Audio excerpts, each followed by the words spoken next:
জি বাংলার জনপ্রিয় ধারাবাহিক মিঠাই দিয়ে দর্শক মনে জায়গা করে নিয়েছিল আদ্রিত রায় আর সৌমিত্রিষা কুণ্ডুর জুটি।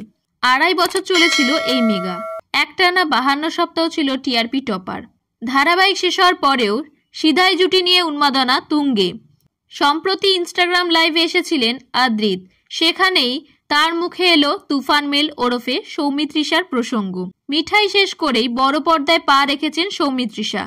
তাকে দেখা গিয়েছে প্রধান সিনেমায়, যা মুক্তি পেয়েছিল 25 ডিসেম্বরের সপ্তাহে।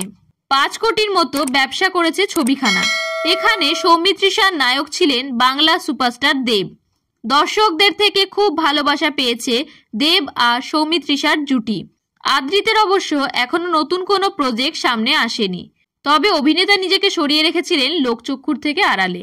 আসলে এসবিএফ এর পরের সিনেমা পাগল প্রেমীতে নায়ক হিসেবে দেখা যাবে আদ্রিতকে, সেই জন্য প্রস্তুতি নিচ্ছিলেন। নিজেকে সময় দিচ্ছিলেন আদ্রিতের চরিত্রের খোলস থেকে বেরিয়ে আসার জন্য।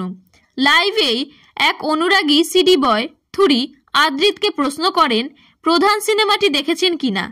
তাতে আদ্রিত জবাব দেন, দেখা হয়নি, তবে আমি অবশ্যই দেখব। তখন আমি আসলে শ্যুট নিয়ে ব্যস্ত ছিলাম। এরপর আরও একজন আবার প্রশ্ন করেন সৌমিদির সঙ্গে কথা হয় কিনা।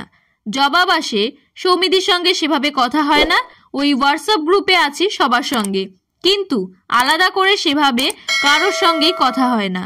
মিঠাইয়ের শেষ দিকে এসে সেটে কথা বন্ধই থাকতো সৌমিত্রিষা আর আদ্রিতের বেশিরভাগ সময়, যদিও প্রকাশ্যে এই নিয়ে মুখ খোলেননি কোনো তারকাই।